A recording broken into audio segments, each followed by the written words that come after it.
के प्रश्न पूछे जाते हैं और आगे भी पूछे जाने की संभावना है। जय सुभाष खंड काव्य के नायक सुभाष चंद्र बोस का चरित्र चित्रण कीजिए और जय सुभाष खंड काव्य की कथानक, कथासार या फिर कथा वस्तु अपने शब्दों में लिखिए। इन दोनों प्रश्नों में से कोई भी एक प्रश्न आपको परीक्षा में देखने के लिए मिल सकता है। ये दोनों प्रश्न बहुत ही इंपॉर्टेंट हैं और पिछली जो भी परीक्षाएं हुई हैं वहाँ पर लगातार ये प्रश्न देखने के लिए मिल रहे हैं। तो हम शुरुआत करेंगे इन दोनों प्रश्नों की। हम यहाँ से सबसे पहले देखेंगे सुभाष चंद्र बोस का चरित्र चित्रण। इसमें आप लिखेंगे क्या? यहाँ पर आपसे परीक्षा में ये भी पूछ सकता है, जय सुभाष खंडकाव्य के प्रमुख पात्र का चरित्र चित्रण कीजिए, नायक का चरित्र चित्रण कीजिए, या फिर डायरेक्ट भी प्रश्न बन सकता है सुभाष चंद्र बोस का चरित्र चित्रण कीजिए। पहला पॉइंट होगा यहाँ पर स्वाभिमानी। इसमें आप क्या लिखेंगे? नेताजी सुभाष चंद्र बोस में स्वाभिमान की भावना कूट कूट कर भरी थी। वे अपने देश का अपमान कभी भी सहन नहीं कर सकते थे। छात्र जीवन में भारतवासियों को अपमानित करने वाले प्रोफेसर आटने को चाटे लगा। सभी को स्वाभिमानी बनाने के लिए उन्होंने प्रेरित किया था। यथा स्वाभिमान का परिचय सबको हो निर्भीक दिया था। लो देशापमान का बदला उत्तम कार्य किया था। इसके बाद हम यहाँ पर देखेंगे प्रतिभाशाली। इसमें आप क्या लिखेंगे? नेताजी सुभाष चंद्र बोस बचपन से ही कुशाग्र बुद्धि के छात्र थे। उन्होंने मैट्रिक, FA तथा BA की परीक्षाएं प्रथम श्रेणी में उत्तीर्ण की थी। इनकी प्रतिभा से इनके गुरुजन बराबर प्रभावित थे। यथा प्रखर बुद्धि से किया उन्होंने सब लोगों को विस्मित, पूर्वाभास प्रगति को देकर किया सभी को पुलकित। ये लिख देंगे आप। इसके बाद क्या होगा? स्वदेश प्रेमी। इसमें आप क्या लिखेंगे? उन्होंने अपना सारा जीवन स्वदेश प्रेम के लिए अर्पित कर दिया था। चाहे जेल में हो, चाहे बाहर, चाहे देश हो, चाहे विदेश हो, हमेशा अपने देश की चिंता लगी रहती थी। हमेशा आप सभी से कहा है, कोई भी चीज़ रटने की अपेक्षा समझने पर ज़्यादा फोकस करिए, ज़्यादा ध्यान दीजिए। होता क्या है, कई बार जो चीज़ें हमें समझ में नहीं आती उनको हम रटने का प्रयास करते हैं, लेकिन इस वीडियो को मुझे लगता है आप 1 या 2 बार देख लीजिएगा और कहानी के तौर पर समझने का प्रयास करिएगा। मुझे लगता है आपको आसानी से समझ में आ जाएगा। बहुत ज़्यादा कठिन नहीं होगा। जितने भी मैंने चरित्र चित्रण बताए हैं, जितने भी खंडकाव्य बताए हैं, उन सभी को मैंने इसी तरह बताया ताकि आपको कहानी के तौर पर समझने में आसानी हो, क्योंकि आपके पास अन्य विषय भी हैं। सभी विषयों को, सभी प्रश्नों को आप रट नहीं सकते, काफ़ी लंबा सिलेबस हो जाता है। इसको मुझे लगता है आप सिर्फ समझने का प्रयास करेंगे। हम शुरुआत करेंगे, आगे देखेंगे। यहाँ पर क्या होगा? जय सुभाष खंडकाव्य का कथानक। इसमें आप क्या लिखेंगे? पहले हम देखेंगे प्रथम सर्ग। आप प्रथम सर्ग में क्या लिखेंगे? जय सुभाष खंडकाव्य श्री विनोद चंद्र पांडे द्वारा रचित वीर रस से परिपूर्ण काव्य है। इसका कथानक 7 सर्गों में विभक्त है। आप देख पाएंगे यहाँ पर मैंने 7 सर्ग लिखे हैं। इन सभी को मैं अभी आगे बताता रहूँगा।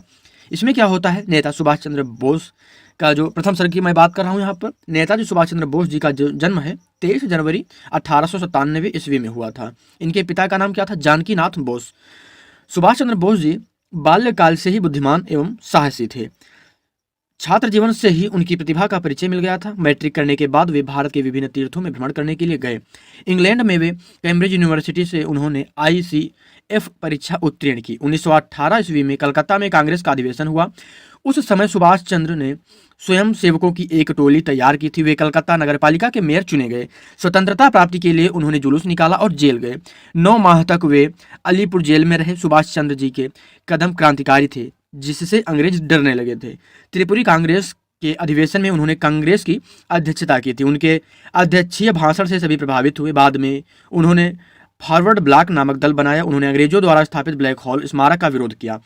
फलस्वरूप उन्हें जेल में डाल दिया गया। 1941 ईस्वी में उन्होंने मौलवी का वेश धारण करके विदेश प्रस्थान किया। वे पेशावर होते हुए जर्मनी पहुंचे। उन्होंने वहां आज़ाद हिंद फौज का गठन किया और उन्होंने नारा दिया, तुम मुझे खून दो, मैं तुम्हें आज़ादी दूंगा। सुभाष चंद्र बोस आजीवन स्वतंत्रता के लिए संघर्ष करते रहे। सुभाष चंद्र आज भी अमर हैं। ये हो जाएगा प्रथम सर्ग। उसके बाद यहाँ से प्रारंभ हो जाता है द्वितीय सर्ग। इसमें क्या होगा? सुभाष चंद्र बोस जी ने पूरी तरह स्वयं को देश सेवा के लिए समर्पित कर दिया। सन 1921 में असहयोग आंदोलन के माध्यम से महात्मा गांधी के संपर्क में आए और कांग्रेस में सम्मिलित हो गए। उसी समय बंगाल के देशबंधु चित्तरंजन दास के नेतृत्व में स्वतंत्रता संग्राम की ज्योति जलाई गई। परिणाम स्वरूप उन्हें अनेकों बार जेल जाना पड़ा। वे कलकत्ता नगर महापालिका के अधिकारी भी रहे और निर्धारित वेतन से आधा वेतन लेकर पूरी निष्ठा और सेवा भाव से उन्होंने कार्य किया। इसके बाद यहाँ पर क्या हो जाएगा? तीसरा सर्ग प्रारंभ हो जाएगा। तीसरा सर्ग, अब तीसरे सर्ग में क्या होगा? 1928 क्या हो जाएगा? 1928 में कांग्रेस के 46वें अधिवेशन के अवसर पर स्वयं सेवक दल का नेतृत्व सुभाष चंद्र बोस संभाल रहे थे। उनकी संगठन शक्ति को देखकर सब पर जादू सा प्रभाव पड़ा। मंच से अध्यक्षीय भाषण देते हुए पंडित मोतीलाल नेहरू ने सुभाष की भूरी भूरी प्रशंसा की और उन्हें देश के नवयुवकों का आदर्श कहकर पुकारा। स्वतंत्रता सेनानियों के एक जुलूस का नेतृत्व करते हुए उन्हें पुलिस ने घायल कर दिया और जेल में डाल दिया। अलीपुर जेल से रिहा होने के बाद उन्होंने भारतीय जनमानस में पुनः स्वतंत्रता का अलख जगाया। परिणामतः उन्हें पुनः सिवनी जेल में डाल दिया गया। अस्वस्थ होने पर उन्हें जेल से छोड़ा गया। वे चिकित्सा हेतु यूरोप गए तो वहां भी उन्होंने भारतीय स्वतंत्रता आंदोलन का प्रसार किया और उसके बाद यहाँ से प्रारंभ हो जाएगा चतुर्थ सर्ग का। अब इसमें आप क्या लिखेंगे? नजरबंदी के बाद सुभाष चंद्र बोस के घर पर शासन का कड़ा पहरा रहने लगा। वह देश के लिए विशेष रूप से चिंतित रहने लगे। अतः उन्होंने वहां से भागने की योजना बनाई और वह जाड़े की आधी रात को मुल्ला का वेश बनाकर विदेश चले गए। काबुल जाकर उत्तम चंद्र से मित्रता हुई। उन्होंने उन्हें बाहर निकालने में सहायता की। इसके बाद उन्होंने जापान जाकर आज़ाद हिंद फौज का नेतृत्व किया और जिसमें अनेक भारतीय युवकों ने भाग लिया। इसके बाद यहाँ से पंचम सर्ग प्रारंभ हो जाएगा। वह इसके बाद सिंगापुर गए। वहाँ रास बिहारी बोस ने उनका बहुत सम्मान किया। यहाँ पर सुभाष चंद्र जी ने नेहरू, गांधी और आज़ाद और सुभाष और बोस नामक 4 ब्रिगेड बनाए, जिसमें सभी जातियों के सेनानी परस्पर प्रेम पूर्वक कार्य करते थे। वे सभी सैनिक ब्रिटिश राज्य को पराजित करने के लिए अति उत्साहित थे। इसके बाद यहाँ से 6वां सर्ग प्रारंभ हो जाएगा। सिंगापुर में सैनिकों को संबोधित करते हुए सुभाष चंद्र बोस जी ने कहा था, भारतीयों को आह्वान किया और कहा, तुम मुझे खून दो, मैं तुम्हें आज़ादी दूंगा। सुभाष जी द्वारा प्रेरित किए जाने पर उनकी सेना अंग्रेजों से भिड़ गई और उसे पराजित करने लगी।